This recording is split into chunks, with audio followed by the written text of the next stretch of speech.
तो welcome to my student support system. आज की एनाटॉमी की क्लास में आप सबका स्वागत है। इस क्लास में हम डिस्कस करने वाले हैं circulations of blood and mainly pulmonary and systemic circulation. ये क्लास आप हिंदी में देख रहे हैं। यदि इसी क्लास को आप इंग्लिश में देखना चाहते हैं तो आई बटन पे क्लिक करें। वहाँ से आपको इंग्लिश लेक्चर का लिंक मिलेगा या आप डायरेक्ट यूट्यूब चैनल को भी विजिट कर सकते हैं, my student support system. Circulation of blood क्या है? रक्त परिसंचरण। रक्त परिसंचरण को हम रक्त वाहिकाओं के माध्यम से शरीर के विभिन्न हिस्सों में रक्त के प्रवाह के रूप में परिभाषित कर सकते हैं। शरीर रचना विज्ञान और शरीर क्रिया विज्ञान में हम 4 प्रकार के रक्त परिसंचरणों का अध्ययन करते हैं।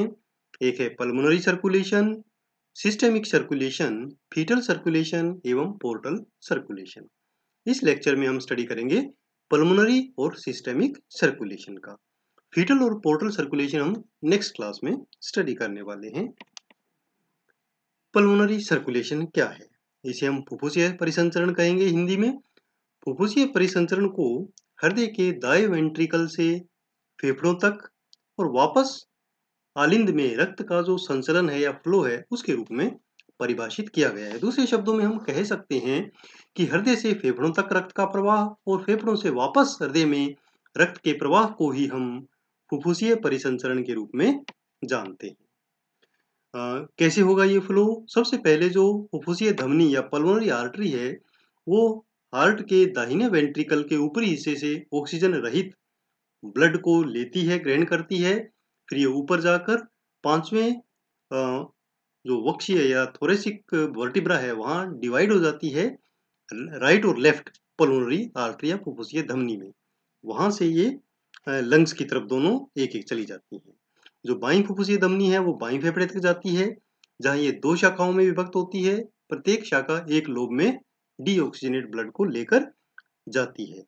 दाईं फुफ्फुसीय धमनी दाईं फेफड़े तक जाती है और 2 शाखाओं में विभक्त होती है, एक बड़ी और एक छोटी। जो बड़ी शाखा है वो रक्त को मध्य और निचली लोब तक लेकर जाती है और छोटी शाखा ऊपरी लोब तक। फेफड़े के भीतर ये धमनियां और छोटी धमनियों में, फिर आर्टेरियोल्स में और फिर फाइनली केशिकाओं मतलब कैपिलरीज में डिवाइड हो जाती हैं। फिर गैसों का आदान प्रदान होता है। जो डीऑक्सीजनेटेड ब्लड है वो ऑक्सीजनेटेड ब्लड कन्वर्ट हो जाता है। बाद में जो ऑक्सीजनेटेड ब्लड ली हुई जो केशिकाएं हैं वो आपस में जुड़ती हैं और वेन्स बनाती हैं। प्रत्येक लंग में से 2 पल्मोनरी वेन्स बाहर निकलती हैं, फुफ्फुसीय शिराएं, और ये ऑक्सीजनेटेड ब्लड को लेकर बाएं आलिंद में या लेफ्ट एट्रियम में प्रवेश करती हैं। तो इस प्रकार ये पल्मोनरी सर्कुलेशन कंप्लीट हो जाता है। यहाँ पर आप देख सकते हैं ये अनऑक्सीजनेटेड ब्लड कहाँ गया? पल्मोनरी आर्टरी में। फिर 2 डिवीजन हुए, right and left pulmonary artery, lungs में गैस एक्सचेंज हुआ और फिर पल्मोनरी वेन्स 4 पल्मोनरी वेन आएंगी, 2 लेफ्ट से 2 राइट से, और ये लेफ्ट एट्रियम में आ जाती हैं। इसके बाद जो एक बड़ा सर्कुलेशन का पार्ट है वो है systemic circulation. Systemic circulation means पूरे सिस्टम से ब्लड का आना। जैसे हमने पल्मोनरी सर्कुलेशन देखा वैसे ही यहाँ भी क्या होगा कि हृदय से रक्त निकलकर डिफरेंट सिस्टम्स में या टिश्यूज तक जाना और वहां से वापस हृदय तक लौटकर आना सिस्टमिक सर्कुलेशन कहलाता है। और इसकी जो शुरुआत होती है वो ओर्टा या महाधमनी से होती है और वापस ये कंप्लीट होता है आकर सुपीरियर और इंफीरियर वीना कावा में। सबसे पहले जो सिस्टमिक सर्कुलेशन है वो शुरुआत कहाँ से हुआ? आर्च ऑफ जो थोरेसिक ओर्टा है उससे। क्योंकि जो महाधमनी है या ओर्टा है उसके हम 2 पार्ट करते हैं। एक जो थोरेसिक कैविटी में है वो थोरेसिक ओर्टा कहलाता है और जो एब्डोमिनल ओर्टा है वो एब्डोमिनल कैविटी में है। थोरेसिक ओर्टा आगे फिर ascending aorta, arch of aorta और डिसेंडिंग ओर्टा, इन 3 पार्ट्स में डिवाइड होता है। सबसे पहले असेंडिंग ओर्टा। असेंडिंग ओर्टा मतलब जो ऊपर की ओर उठता है। तो लेफ्ट वेंट्रिकल से जैसे ही असेंडिंग ओर्टा ऊपर की ओर उठेगा, ये लगभग 5 सेंटीमीटर लॉन्ग है और इसी में से ही लेफ्ट और राइट कोरोनरी आर्टरीज निकलती हैं जो हृदय को ही ब्लड सप्लाई करती हैं। हृदय की जो मायोकार्डियम है उसको। उसके बाद आर्च ऑफ ओर्टा बनता है। आर्च ऑफ ओर्टा से 3 शाखाएं निकलती हैं, brachiocephalic artery, left common carotid artery और लेफ्ट सबक्लेवियन आर्टरी। फिर डिसेंडिंग ओर्टा मतलब नीचे की तरफ वो आता है, तो महाधमनी ओर्टा का यह हिस्सा आर्च ऑफ ओर्टा से कंटिन्यू रहता है और चौथे जो थोरेसिक जो वर्टिब्रा है वहां से शुरू होता है और 12वें थोरेसिक वर्टिब्रा तक ये रहता है। उसके बाद ये डायाफ्राम के पीछे से एब्डोमिनल ओर्टा बनने के लिए नीचे चला जाता है। ये इस प्रकार ये हमारा थोरेसिक ओर्टा है, ascending aorta, arch of aorta और डिसेंडिंग ओर्टा। यहाँ असेंडिंग ओर्टा से कोरोनरी आर्टरी निकलती हैं और आर्च ऑफ ओर्टा से 3 ब्रांचेज निकलती हैं, brachiocephalic artery, left common carotid artery and left subclavian artery. अब राइट कॉमन कैरोटिड और राइट सबक्लेवियन ये निकलेंगी ब्रेकियोसेफेलिक आर्टरी से। अब हम देखते हैं कि हेड और नेक को जो ऑक्सीजन सप्लाई होती है वो कौन सी आर्टरीज के द्वारा होती है। राइट और लेफ्ट कॉमन कैरोटिड आर्टरी और राइट और लेफ्ट वर्टिब्रल आर्टरी, ये जो 4 आर्टरीज हैं ये पूरी हमारे हेड, नेक और ब्रेन को ब्लड सप्लाई करती है। जो राइट कॉमन कैरोटिड आर्टरी है वो ब्रेकियोसेफेलिक धमनी की एक शाखा है और जो लेफ्ट कॉमन कैरोटिड आर्टरी है वो आर्च ऑफ ओर्टा से सीधे निकलती है, जैसे हमने अभी देखा। इसके बाद ये गर्दन के दोनों तरफ ऊपर की ओर यहाँ से जाती हैं और दोनों तरफ इनका वितरण समान होता है, आगे ब्रांचेस सेम बनती हैं। जब ये थायराइड कार्टिलेज के पास पहुंचती हैं कॉमन कैरोटिड आर्टरी, तो वो डिवाइड हो जाती हैं, एक इंटरनल कैरोटिड आर्टरी जो अंदर की तरफ चली जाती है और एक एक्सटर्नल कैरोटिड आर्टरी जो बाहर की तरफ जाती है। जहां पर ये दोनों डिवाइड होती हैं वहां एक ये स्वेलोड पार्ट होता है जिसे हम कैरोटिड साइनस कहते हैं। अब ये जो एक्सटर्नल कैरोटिड आर्टरी है ये ऊपर लगभग पूरी जो हमारा फेस है और नेक है और जो स्कैल्प है उसका सुपरफिशियल पार्ट कवर करती है, जिसमें से सुपीरियर थायराइड आर्टरी निकलती है एक जो थायराइड और उसके आसपास की मांसपेशियों को ब्लड सप्लाई करती है। फिर लिंगुअल आर्टरी है जो जीभ और माउथ ओरल कैविटी की म्यूकस मेम्ब्रेन, टॉन्सिल, एपिग्लोटिस इनको ब्लड सप्लाई करेगी। और फेशियल आर्टरी जो जबड़े के कोण के सामने से बाहर की ओर निकलती है और पूरे चेहरे के और जो अभिव्यक्ति की जो मांसपेशियां हैं फेशियल एक्सप्रेशन की उनकी उनको ये ब्लड सप्लाई फेशियल आर्टरी करती है।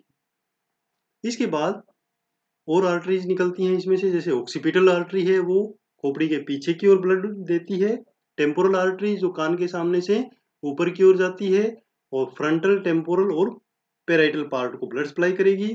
कान के ऊपरी हिस्से के पास इस नाड़ी को फील किया जा सकता है पल्स के रूप में, टेम्पोरल आर्टरी का पल्स। फिर मैक्सिलर आर्टरी है जो चबाने की मांसपेशियों को ब्लड सप्लाई करती है, जो हम चबाते हैं खाने को। और मिडिल मेनिंजियल आर्टरी जो खोपड़ी की इंटीरियर संरचनाओं की आपूर्ति के लिए डीप चली जाती है। उसके बाद इंटरनल कैरोटिड आर्टरी जो यहाँ से 2 पार्ट्स हुए थे।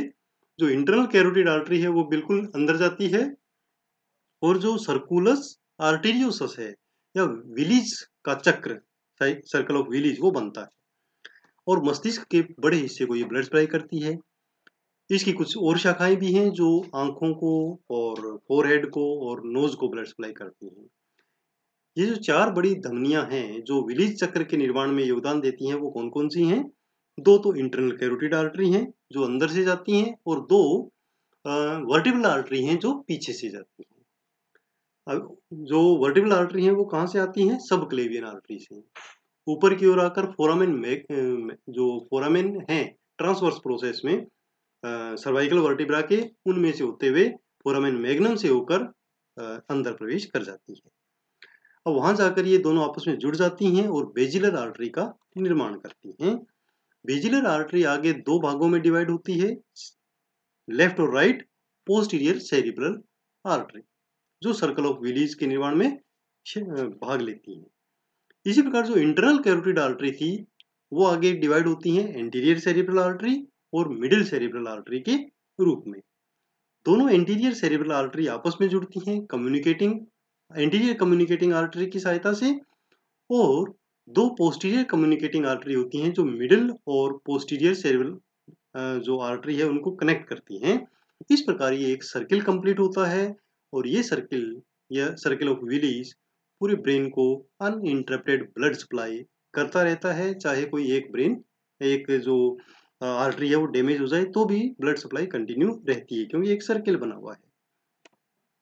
ये यहाँ पर आप देख सकते हैं, ये दोनों वर्टिब्रल आर्टरीज हैं जो आपस में मिलती हैं, बेसिलर आर्टरी बनाती हैं और यहाँ से दो पोस्टीरियर सेरेब्रल आर्टरी निकलती हैं।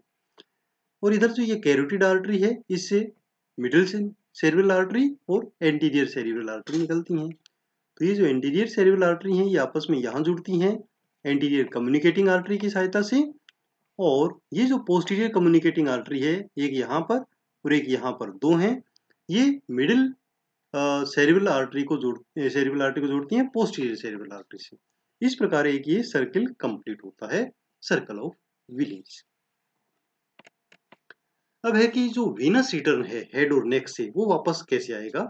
तो सिर और गर्दन से जो शिरा परक या जो वीनस ब्लड है वो दो प्रकार की नसों से वापस आता है। दो ग्रुप हैं, कौन कौन से, सुपरफिशियल एंड डीप वेन्स। ये जो सुपरफिशियल वेन्स हैं वो एक्सटर्नल कैरोटिड जो आर्टरी हैं वहां तक सेम नाम की शाखाओं की जो शिराएं हैं उनके नाम से आता है, यानी जैसे आर्टरी है वैसा ही नेम वेन्स का भी है और यहाँ तक वो कंटिन्यू आ जाती हैं और बाद में आपस में जुड़कर एक्सटर्नल जुगुलर वेन का निर्माण करती हैं। Venous return from the head and neck. अब जो वीनस रिटर्न आएगा हेड और नेक से वो सुपरफिशियल और डीप दोनों स्ट्रक्चर से आता है। सुपरफिशियल का अभी हमने देखा, और डीप स्ट्रक्चर से जो ब्लड कलेक्शन होता है डीऑक्सीजनेटेड ब्लड का वो होगा साइनसेज के द्वारा, सुपरफिशियल साइनस और सुपीरियर सेजाइटल साइनस और इन्फीरियर सेजाइटल साइनस। जो सुपीरियर सेजाइटल साइनस है उससे बाद में राइट ट्रांसफर साइनस बनता है और जो इन्फीरियर सेजाइटल साइनस है उससे स्ट्रेट साइनस और लेफ्ट ट्रांसफर साइनस। अब लेफ्ट और राइट दोनों ट्रांसफर साइनस नीचे आके सिग्मोइड साइनस बनाएंगे और बाद में वो इंटरनल जुगुलर वेन बनाएंगे। ठीक है, तो सुपरफिशियल जो ब्लड कलेक्शन हुआ है वो एक्सटर्नल जुगुलर वेन में, और जो डीप स्ट्रक्चर से ब्लड कलेक्शन हुआ है वो इंटरनल जुगुलर वेन में आता है। इंटरनल जुगुलर वेन नीचे आकर फिर सबक्लेवियन वेन में जुड़ती है। ठीक है, और जो वर्टिब्रल वेन आ रही है पीछे से वो भी सबक्लेवियन वेन में एंटर। क्लेवियन जो शिराएं हैं वो ब्रेकियोसेफेलिक शिरा में प्रवेश करती हैं जो गर्दन के मूल में यहाँ दोनों तरफ होती हैं। लेफ्ट और right brachiocephalic when superior Veena कावा बनने के लिए एकजुट होती हैं, मतलब आपस में जुड़ती हैं। सुपीरियर वीना कावा मेन वेन है जो सिर, गर्दन और ऊपरी अंगों से जो डीऑक्सीजनेटेड ब्लड है वो कलेक्ट करती है। ये लगभग 7 सेंटीमीटर लंबी है और जो हमारा स्टर्नम है उसके पीछे राइट साइड में होते हुए हृदय के राइट एट्रियम में प्रवेश करती है। यहाँ पर आप देख सकते हैं ये जो कलेक्शन हुआ है हेड एंड जो ब्रेन का, सुपीरियर सेजाइटल साइनस, ये इन्फीरियर सेजाइटल साइनस, ये स्ट्रेट साइनस, यहाँ दोनों के ट्रांसफर साइनस बनेंगे, यहाँ सिग्मोइड साइनस और ये jugular vein, internal jugular vein. अब ये यहाँ पर आप देखिएगा ये जो इंटरनल जुगुलर वेन आ रही है या एक्सटर्नल जुगुलर वेन आ रही है ये आपस में जुड़ती हैं। ये सबक्लेवियन वेन आ रही है, ये सब मिलकर ब्रेकियोसेफेलिक वेन बनाती हैं और लेफ्ट और राइट दोनों ब्रेकियोसेफेलिक वेन जुड़कर यहाँ पर सुपीरियर वीना कावा बनाएंगी जो अपना डीऑक्सीजनेटेड ब्लड राइट एट्रियम में डाल देती है। अब आता है कि arterial supply to upper arm, यानी हमारे हाथ में आर्टेरियल सप्लाई कैसे होती है। जो राइट सबक्लेवियन धमनी है वो ब्रेकियोसेफेलिक धमनी का विभाजन है और जो बाईं सबक्लेवियन धमनी है वो आर्च ऑफ एओर्टा से डायरेक्ट आती है। प्रत्येक सबक्लेवियन आर्टरी डिवाइड होती है 3 ब्रांचेज में। एक तो वर्टिब्रल आर्टरी होती है जो ऊपर की ओर चली जाती है दोनों साइड में। इसके अलावा इंटरनल थोरेसिक आर्टरी है जो ब्रेस्ट और इसके आसपास के टिश्यूज को ब्लड सप्लाई करती है। और फिर तीसरी है axillary artery. Axillary artery arm में प्रवेश करती है एक्सिला से और यहाँ आकर पूरे इस पार्ट को मिडिल साइड में ब्लड सप्लाई करती है और फिर ब्रेकियल आर्टरी बन जाती है। यहाँ पर ब्रेकियल आर्टरी नीचे आती है मीडियल साइड में, एल्बो को क्रॉस करती है और एल्बो जॉइंट के थोड़ा सा नीचे आकर ये दो पार्ट्स में डिवाइड हो जाती है, रेडियल आर्टरी और अल्नर आर्टरी। रेडियल आर्टरी नीचे की ओर आती है लेटरल साइड में और अल्नर आर्टरी मीडियल साइड में आती है।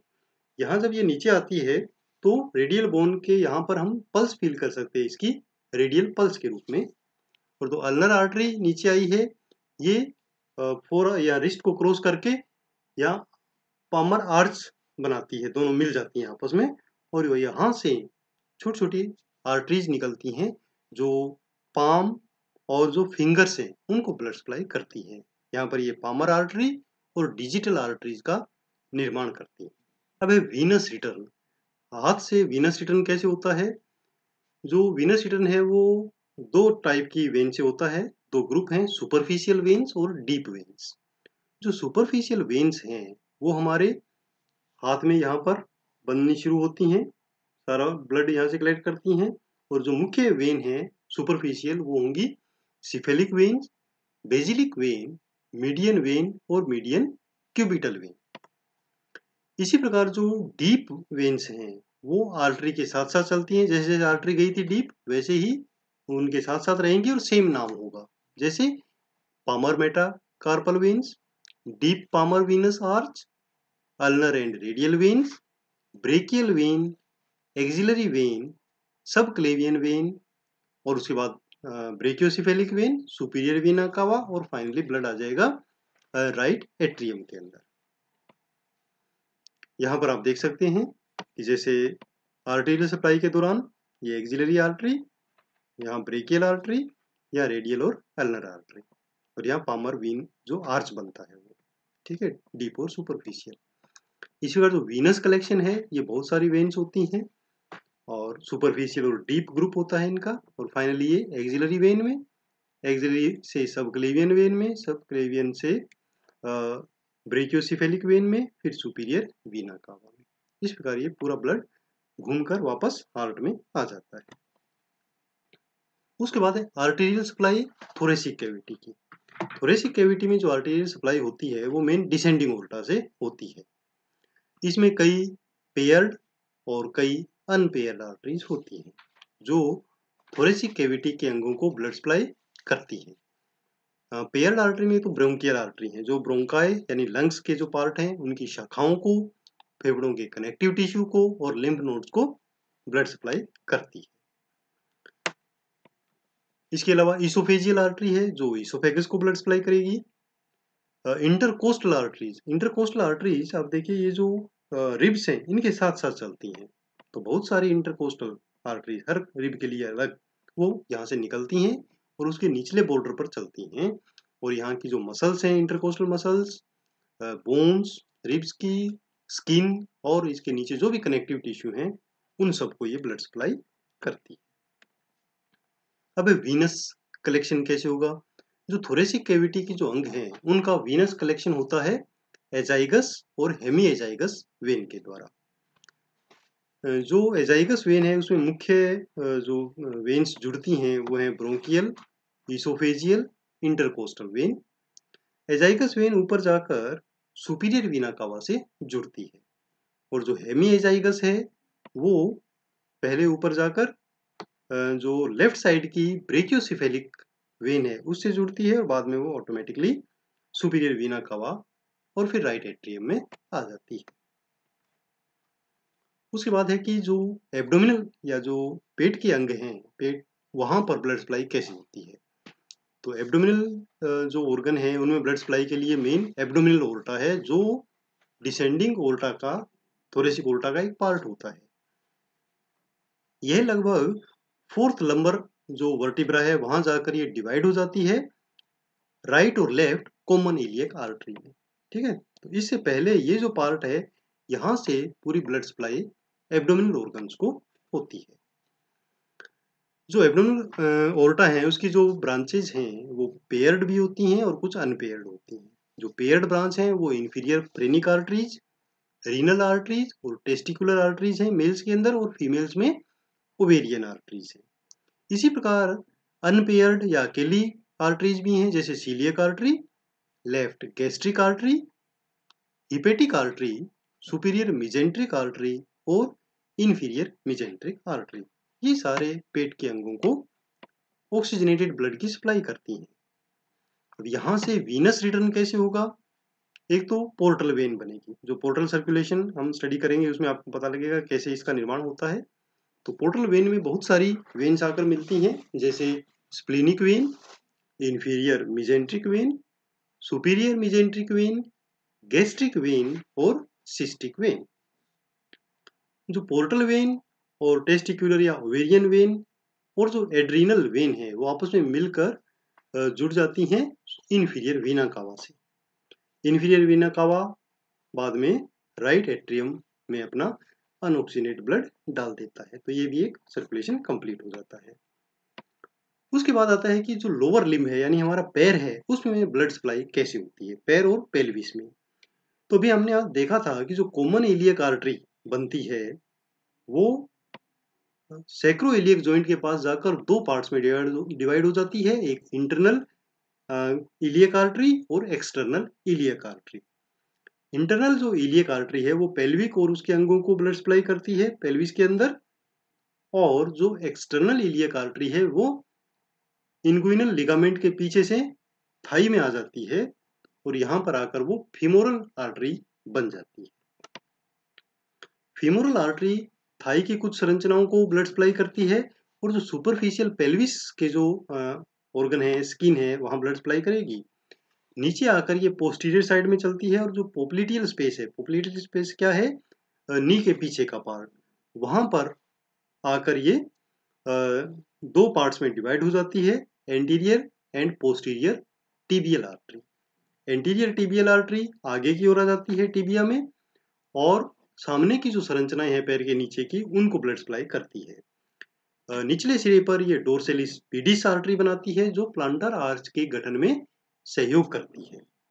जो पोस्टीरियर टिबियल आर्टरी है वो नीचे आकर मिडिल साइड में चलती है पैर के पीछे की तरफ, और उस एक लार्ज ब्रांच इससे निकलती है जिसको पेरोनियल आर्टरी बोलते हैं, जो लेटरल एस्पेक्ट वो ब्लड सप्लाई करती है। लोअर एंड पर इसमें से जो पोस्टीरियर टिबियल आर्टरी है वहां से प्लांटर आर्टरी बनती है जो पैर के जो सोल है उसको ब्लड सप्लाई करती है। ये आर्टरी, इसकी कुछ ब्रांचेज और डोर्सेलिस पीडिस आर्टरी जो एंटीरियर टिबियल आर्टरी का पार्ट थी, ये मिलकर प्लांटर आर्च बनाती हैं जहां से जो पैर की अंगुलियां हैं और अंगूठा है उनको ब्लड सप्लाई होती है। Venous return. अब वीनस रिटर्न पैर से कैसे होगा? इसके लिए सेम जैसे हाथ से था वैसे ही पैर में भी सुपरफिशियल और डीप वेन्स का एक ग्रुप होता है। जो सुपरफिशियल वेन्स हैं उसमें एक स्मॉल सेफनस और एक ग्रेट सेफनस, दो मेन वेन हैं। स्मॉल सेफनस एंकल जॉइंट से शुरू होती है और पोप्लिटियल स्पेस पर खत्म हो जाती है, और जो ग्रेट सेफनस वेन है वो पूरी ऊपर थाई तक चलती है, वो भी पोस्टीरियर साइड में होती है। ये जो ग्रेट सेफनस और जो स्मॉल सेफनस वेन है वो पोप्लिटियल स्पेस से अंदर चली जाती है, डीप चली जाती है, और जो ग्रेट सेफनस वेन है वो ऊपर जाकर फीमोरल वेन के अंदर मिल जाती है। जो डीप वेन्स होती हैं वो आर्टरी के साथ साथ चलती हैं और सेम नेम होता है, जैसे femoral when, external iliac when, internal iliac when और कॉमन इलियक वेन। अब लेफ्ट साइड की कॉमन इलियक वेन और राइट साइड की कॉमन इलियक वेन दोनों आपस में जुड़ जाती हैं और इंफीरियर वेना कावा का निर्माण करती है जो अनऑक्सीजनेटेड ब्लड को वापस राइट एट्रियम में डाल देती है। तो इस प्रकार हमने सिस्टेमिक सर्कुलेशन में देखा कि पूरे शरीर में ब्लड कैसे सर्कुलेट होता है और कैसे हार्ट में वापस आता है। नेक्स्ट क्लास में हम स्टडी करने वाले हैं फीटल सर्कुलेशन के बारे में और पोर्टल सर्कुलेशन के बारे में। वैसे ही वीडियोस देखने के लिए आप मेरे चैनल को सब्सक्राइब करें। My student support system Facebook page को भी लाइक कर सकते हैं। अपने नोट्स बनाने के लिए mynursingstudents.blogspot.com ये ब्लॉग विजिट करें, फॉलो करें मुझे ट्विटर पर, इंस्टाग्राम पर और Facebook group nursing note join कर सकते हैं। धन्यवाद। आपका दिन शुभ हो।